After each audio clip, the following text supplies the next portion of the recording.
अजीत दादा उप मुख्यमंत्री बनने के बाद पहली बार आए हैं और मैं इनके साथ पहली बार मंच पर कार्यक्रम कर रहा हूं, तो मैं दादा को एक बात कहना चाहता हूं। दादा, बहुत समय के बाद आप सही जगह पर बैठे हो। यही जगह सही थी, मगर बहुत देर कर दी आपने। मित्रों, आज महाराष्ट्र सहकारिता का हमेशा देश भर की सहकारिता का कैपिटल रहा है। महाराष्ट्र से ही सहकारिता के संस्कार समग्र देश के अंदर फैले हैं और यहीं पर विठलराव विखे पाटिल, धनंजयराव गाडगिल, वैकुंठ भाई मेहता, अनेक सहकारी महर्षियों ने महाराष्ट्र को सहकारिता के क्षेत्र में एक विशेष पहल कराने का काम किया और इसी को मॉडल समझते हुए देश भर का सहकारिता आंदोलन आगे बढ़ा।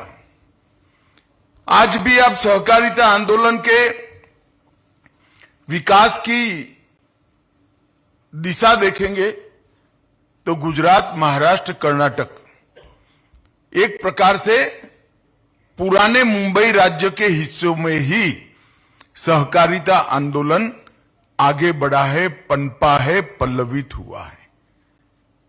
और इसलिए सेंट्रल रजिस्ट्रार की ऑफिस का काम पूर्ण तरह से डिजिटल करने का जो कार्यक्रम था, वो हमारे मंत्रालय के सचिव ज्ञानेश कुमार जी ने उचित निर्णय किया कि वो कार्यक्रम महाराष्ट्र में और पुणे में किया जाए।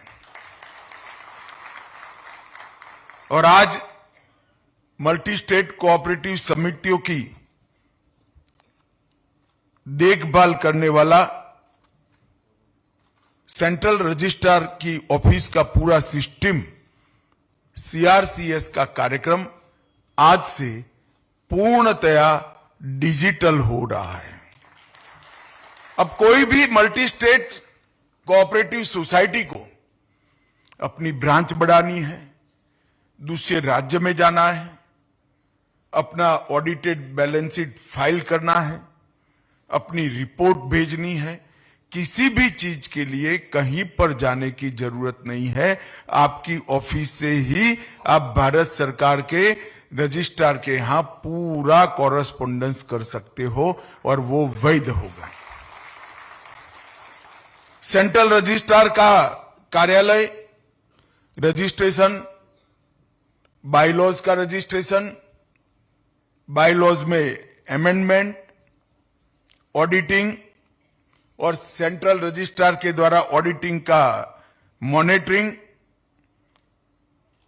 और चुनाव की पूरी प्रक्रिया, एचआर का विकास करना, विजिलेंस और प्रशिक्षण, ये सारे कार्यक्रम को समाहित कर ये पोर्टल को बनाया गया है। एक प्रकार से पूर्ण पोर्टल है। आज मैं ये 3 युवाओं को भी बहुत बहुत बधाई देना चाहता हूं, जिन्होंने पोर्टल के लिए हैकाथॉन किया गया था, जिसमें अपना पूरा योगदान दिया है। नरेंद्र मोदी जी ने सहकार से समृद्धि का जो विचार रखा है, वो विचार के अंदर उन्होंने बड़े गहरे तत्वदर्शन के तहत ये विचार रखा है। मोदी जी ने इस 9 साल के अंदर देश के 60 करोड़ गरीबों को अपने पूरे जीवन के करने के काम 9 साल में समाप्त कर दिए। देश में 60 करोड़ लोग ऐसे थे जिनके कुछ स्वप्न थे। स्वप्न क्या थे? कि कभी मेरा एक घर बन जाए, घर है तो घर में बिजली आ जाए, बिजली है तो गैस का सिलेंडर आ जाए, मेरे यहां परिवार के खाने पीने की व्यवस्था हो जाए, शौचालय बन जाए, मेरे परिवार की स्वास्थ्य की सारी सुविधाओं की मैं चिंता कर पाऊं। कुल मिलाकर गरीब व्यक्ति के मन में जितने उद्देश्य थे, जिसके लिए वो उद्यम करता था, 60 साल से लगा था, 2-2, 3-3 पीढ़ी चली गई, वो सारे काम नरेंद्र मोदी जी ने ये 9 साल में एक ही झटके में समाप्त कर दिया। उसको घर देने का काम कर दिया, घर के अंदर शुद्ध पीने का पानी पहुंचा दिया, उसके घर में गैस का सिलेंडर पहुंचा दिया, शौचालय पहुंचा दिया, 5 लाख तक का स्वास्थ्य का पूरा खर्चा उठा लिया और प्रति व्यक्ति प्रति माह 5 किलो अनाज भी फ्री देने का काम नरेंद्र मोदी जी ने कर दिया और बिजली भी दे दी। अब गरीब को अपना रोज जो काम करता था, उससे जो पैसा खर्च करता था, वो सारे काम भारत सरकार ने एक ही झटके में समाप्त कर दिए।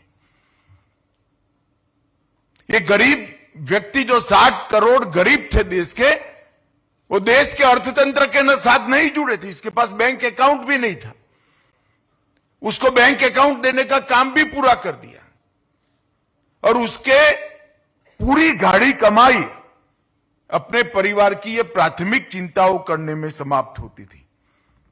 ये चिंताएं भी समाप्त हो गई। तब उसको स्वप्न आता है कि मैं भी कुछ कमाऊं, मेरे घर में भी एक अच्छा टीवी हो, मिक्सचर आ जाए, कूलर आ जाए, मेरे घर में व्यवस्था हो जाए, मेरे बच्चे मेडिकल, इंजीनियरिंग, आईएएस बने, आईपीएस बने। ये सारे स्वप्न वो देखने लगा है आजादी के 75 साल के बाद, क्योंकि उसको संभव लगता है। पहले पूरा जीवन इसका जिस जद्दोजहद के अंदर था, वो तो समाप्त हो चुकी। अब वो कुछ उद्यम करना चाहता है, वो कुछ काम करना चाहता है। काम करना तो चाहता है, परंतु उसके पास पूंजी नहीं है। पूंजी के बगैर क्या उद्यम करेगा? पूंजी के बगैर क्या काम करेगा?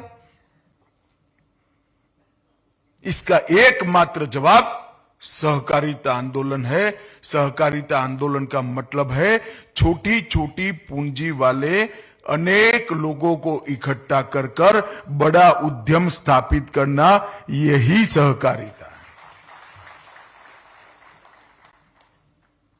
पद्मश्री पाटिल ने छोटे छोटे लोगों को, छोटे छोटे किसानों का छोटा छोटा पूंजी इकट्ठा कर कर सहकारी कारखाना लगाया, साकर कारखाना लगाया, और आज देश भर में सैकड़ों साकर कारखाने इस पद्धति पर चल रहे। हमारे यहां त्रिभुवन दास पटेल ने छोटी छोटी महिलाओं से उस जमाने में 5 रुपया और आज के जमाने में 100 रुपया लेकर दुग्ध क्रांति करी, अमूल का आंदोलन खड़ा किया। आज स्थिति यह है कि 36 लाख महिलाएं गुजरात के अंदर 100 रुपये से ज्यादा किसी ने नहीं रोका है, इन्वेस्ट नहीं किया है, सिर्फ 100 रुपया इन्वेस्ट किया है। वो 36 लाख महिलाओं की कोऑपरेटिव अमूल आज 60,000 करोड़ का मुनाफा वो 36 लाख महिलाओं को पहुंचा। 60,000 करोड़ रुपए का मुनाफा।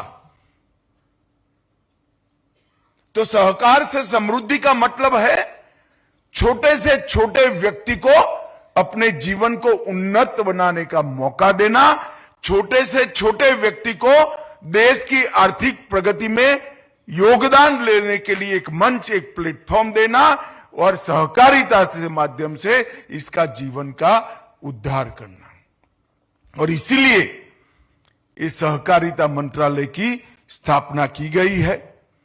आज हमने जिस पोर्टल को यहां पर शुरू किया है, देश की 1555 बहुराज्यीय सहकारी समितियों को इसका फायदा मिलेगा। महाराष्ट्र में 1555 में से, जोर से ताली बजाना बाद में, 42% सोसाइटी अकेले महाराष्ट्र में है। एक और पूरा देश है और एक और महाराष्ट्र है। जितनी मल्टी स्टेट कोऑपरेटिव सोसाइटी देश भर में है, उसमें से 42% महाराष्ट्र में है। मैं इसलिए आया हूं कि महाराष्ट्र के सभी सहकारिता आंदोलन के नेताओं को बताना चाहता हूं कि हमारी स्ट्रेंथ क्या है।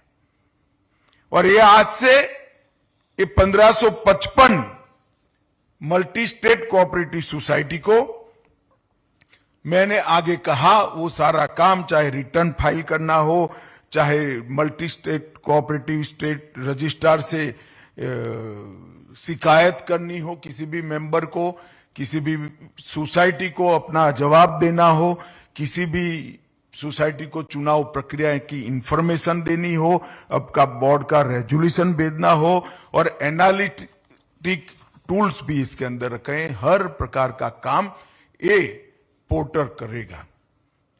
और इसके बाद यही पैटर्न पर हम राज्यों के सहकारिता के रजिस्ट्रारों के कार्यालय का भी कंप्यूटरीकरण करने जा रहे हैं, उसको भी कंप्यूटराइज करने जा रहे हैं, जो राज्य भर की 8 लाख कोऑपरेटिव सोसाइटियों के साथ सीधा कंप्यूटर से संवाद करेगा। तब जाकर एक काम में गति आएगी। सहकारिता आंदोलन आधुनिकता के बगैर आगे नहीं बढ़ सकता। सहकारिता आंदोलन पारदर्शिता के बगैर आगे नहीं बढ़ सकता। और सहकारिता का आंदोलन रिस्पॉन्सिबिलिटी, जवाबदेही के बगैर भी आगे नहीं बढ़ सकता। सहकारिता आंदोलन की स्वीकृति बढ़ानी है तो हमें पारदर्शिता बढ़ानी पड़ेगी, जवाबदेही तय करनी पड़ेगी। इस प्रकार की पारदर्शी व्यवस्था ही समाज के 60 करोड़ लोगों को जोड़ सकती है। और कोई कल्पना नहीं कर सकता दुनिया में इफ्को जैसा सबसे बड़ा खाद का कारखाना हमारे यहां कोऑपरेटिव बेस पर चलता है, क्रिप्को कोऑपरेटिव बेस पर चलता है, नाफेड कोऑपरेटिव बेस पर चलता है, अमूल कोऑपरेटिव बेस पर चलता है। एक जमाने में लिज्जत पापड़ भी कोऑपरेटिव बेस पर चलता था। हमने बहुत सारी सफलता की गाथाएं, सक्सेस स्टोरी दुनिया के सामने रखी है। अब इस स्ट्रेंथ को संजोकर एक नई गति बढ़ाने का काम करना है। मित्रों, अभी अभी मल्टी स्टेट कोऑपरेटिव सोसाइटी के एक्ट का भी संशोधन किया गया। हमारे सचिव साहब यहां बैठे हैं, मैं उनको और उनकी पूरी टीम को बधाई देना चाहता हूं। देखिए एफिशिएंसी क्या होती है। 2 तारीख को कानून पारित हो गया, राष्ट्रपति महोदय की साइन हो गई, इसका नोटिफिकेशन निकल गया, और 4 तारीख को उसका रूल्स का भी नोटिफिकेशन निकल गया। 2 तारीख को संसद के सदनों में, दोनों सदनों में पारित होने के बाद 4 तारीख को कोई काम बाकी नहीं। और इसके अंदर हमने multi state cooperative society act में निर्वाचन सुधार, कोऑपरेटिव गवर्नेंस के लिए कई नए आयाम रखे हैं। फाइनेंशियल डिसिप्लिन और फंड की पूर्ति के लिए हमने व्यवस्थाएं की है। व्यापार की सुगमता बढ़ाने के लिए व्यवस्था की है। निर्वाचन के लिए चुनाव आयोग जैसी एक इंडिपेंडेंट बॉडी बनाएगी, जो निर्वाचन के अंदर घपले घोटाले करते हैं वो अब चुनाव में नहीं कर पाएंगे। काफी लोगों को अच्छा नहीं लगेगा, मगर आपकी स्वीकृति बढ़े इसके लिए जरूरी है। बोर्ड को चलाने के नियमों में भी बदलाव किया है, और पारदर्शिता लाने के लिए बोर्ड ऑफ डायरेक्टर की जिम्मेदारी, कर्मचारियों की जिम्मेदारी तय की है। कोई अपने भाई भतीजे को नौकरी नहीं दे पाएगा, ये भी हमने सुनिश्चित कर लिया है। क्यों एक भी ताली नहीं पड़ती भाई? जो आएगा वो हमारा ही है भाई। हमने हमारे भाई भतीजे को नहीं रखना है, जिसमें टैलेंट है। अभी जो युवा मेरे हाथ से सर्टिफिकेट लेकर गए, ऐसे युवाओं को कोऑपरेटिव आंदोलन के साथ जोड़ना पड़ेगा, तब जाकर एक कोऑपरेटिव आंदोलन आगे बढ़ेगा। ऑडिट की जिम्मेदारी भी रिजर्व बैंक अप्रूव पैनल को ही हमने देने का तय किया है, और गैर मतदान वाले सदस्यों के नॉन वोटिंग शेयर को देकर ज्यादा पूंजी प्राप्त करने के लिए भी इसके साथ व्यवस्था की है, जिससे बहुत बड़ी सुविधा मल्टी स्टेट कोऑपरेटिव सोसाइटीज को होगी। कंकरेंट ऑडिट की व्यवस्था की है। सहकारी समितियों में कंप्लेन के निपटारे की व्यवस्था की है। सूचना का अधिकार भी लागू किया है। ढेर सारी व्यवस्थाएं हमने की है। मित्रों, नरेंद्र मोदी जी के नेतृत्व में, मोदी जी के सतत मार्गदर्शन से हमने पैक्स को लाइव बनाने का तय किया है। सबसे पहले हमने तय किया है कि 5 साल में 3 लाख पैक्स नए बनाएंगे और सहकारिता आंदोलन को हर गांव तक पहुंचाने का काम ये भारतीय जनता पार्टी की नरेंद्र मोदी सरकार। 3 लाख नए पैक्स बनेंगे। 70 साल में, 75 साल में 93,000 पैक्स बने हैं। अगले 5 साल के अंदर 3 लाख नए पैक्स लगाएंगे। हमने जितने भी पैक्स बने हैं, इस सबका कंप्यूटराइजेशन का काम समाप्त कर दिया है। पैक्स अब कॉमन सिविल सर्विस सेंटर है। आपको जन्म का दाखला भी वहां से मिल जाएगा, मृत्यु का रजिस्ट्रेशन भी वहां हो जाएगा, मतदाता सूची देखनी है तो वो भी वहां से देख पाएंगे। क्या राज्य सरकार और केंद्र सरकार की 300 से ज्यादा योजनाएं वहीं होंगी। पैक्स बैंक मित्र भी होंगे, पैक्स सस्ती दवाई की दुकान भी बन पाएंगे, पैक्स गैस का वितरण का भी काम करेंगे, पैक्स अब पेट्रोल पंप भी बन पाएंगे, पैक्स नल से जल की जो समिति है, इस समिति को गांव में संचालित करेंगे, पैक्स भंडारण का भी काम करेंगे। मित्रों, विश्व की सबसे बड़ी भंडारण योजना मोदी जी ने कैबिनेट के अंदर अप्रूव की है।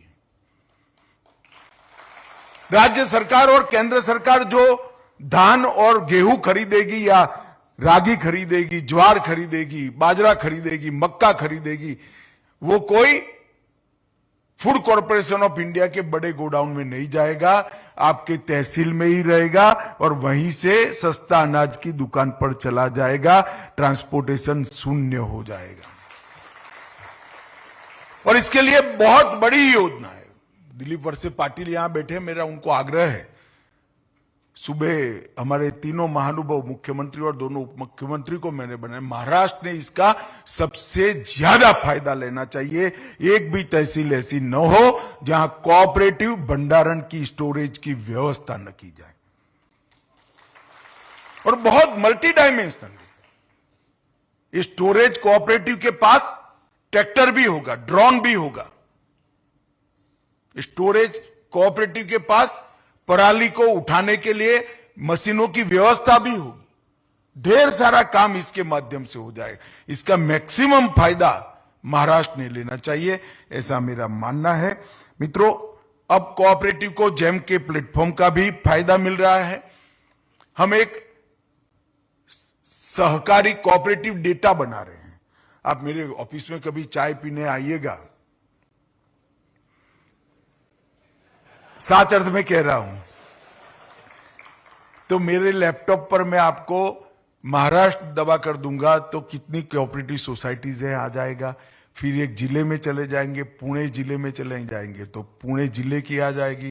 फिर एक तहसील में चले जाएंगे तो तहसील में आ जाएगी और फिर हर गांव का नाम लिखोगे तो गांव की हो जाएगी। इसके साथ कौन से गांव में कोऑपरेटिव आंदोलन नहीं है वो भी सूची साथ में ही दिखाई पड़ेगी। कोऑपरेटिव का अगर विस्तार करना है, इसको एक्सपांड करना है तो कहां करने की जरूरत है, कोई राज्य को अब जानने की जरूरत नहीं, कंप्यूटर पर मिल जाएगा।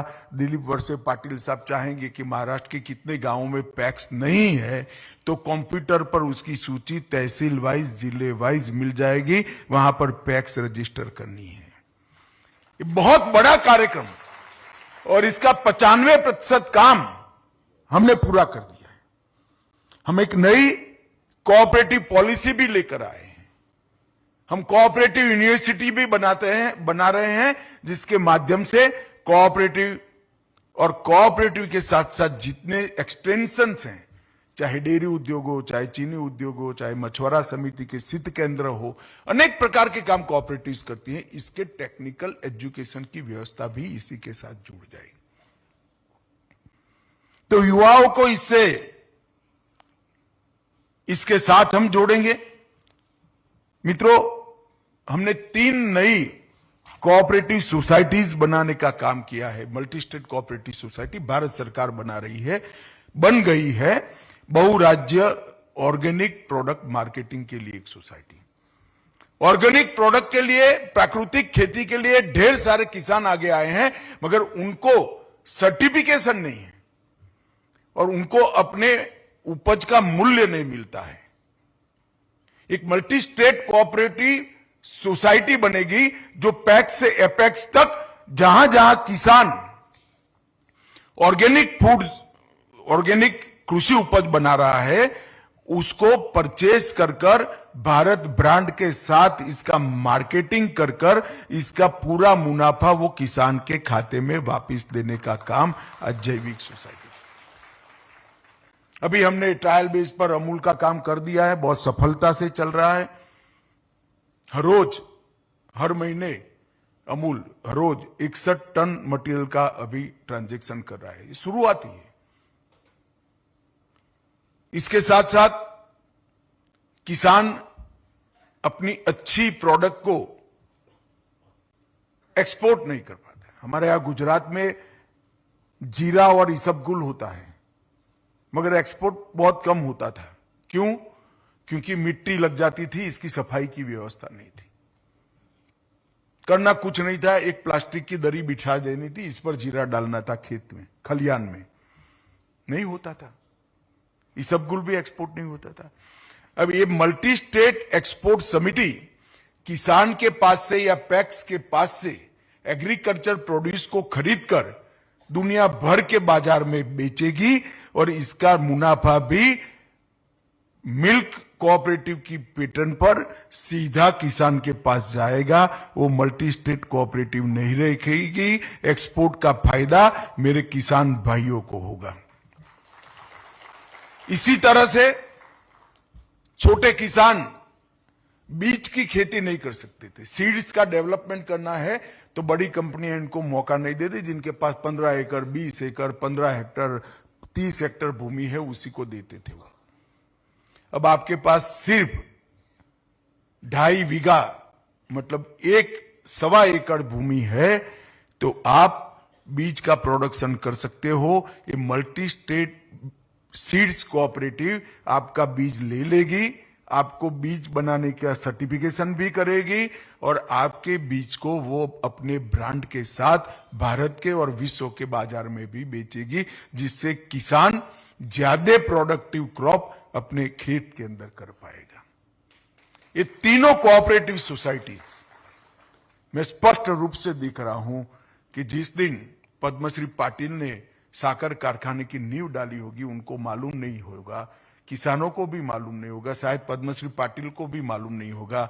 देश भर के 10 करोड़ से ज्यादा किसानों के उद्धार का काम हो रहा है। ये तीनों सोसाइटियां ऐसी है जो आने वाले दिनों में हमारे देश के करोड़ों किसानों की समृद्धि का मार्ग प्रशस्त करेंगे।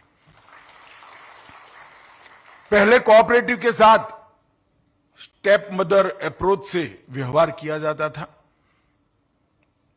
अब मोदी जी के नेतृत्व में किसी की हिम्मत नहीं है कोऑपरेटिव को स्टेप मदर अप्रोच से देखने की। हमने समान व्यवहार की। कॉरपोरेट के लिए जो व्यवस्था है वो सारी कोऑपरेटिव के लिए है। इनकम टैक्स के अंदर जो जो दोहरे मापदंड थे हमने समाप्त कर दिए। 31 मार्च को मैन्युफैक्चरिंग आरंभ करने वाली, 31 मार्च के बाद मैन्युफैक्चरिंग आरंभ करने वाली समितियों को 15% दर का फायदा मिलेगा। टीडीएस में 3 करोड़ की उच्चतम सीमा भी तय कर दी। कैश भरने की सीमाओं का भी एक्सटेंशन कर दिया। और ये अभी अजीत दादा ने कहा कि कितने सालों से शुगर मिल का प्रॉब्लम पड़ा था। किसी ने कहा 10,000 करोड़ माफ हो गया, किसी ने कहा 10,000 नहीं, पेनल्टी और इंटरेस्ट गिन लो तो 30,000 करोड़ हर्षवर्धन भाई ने बताया। भाई मैं अलग दृष्टि से देखने वाला आदमी हूं। 10,000 करोड़ माफ हो गया, पेनल्टी के साथ 30,000 करोड़ माफ हुआ, रिट्रोस्पेक्टिव इफेक्ट से हुआ, वो तो है ही, मगर आगे लगना ही नहीं है, वो भी हो गया, सालों तक नहीं लग सकता।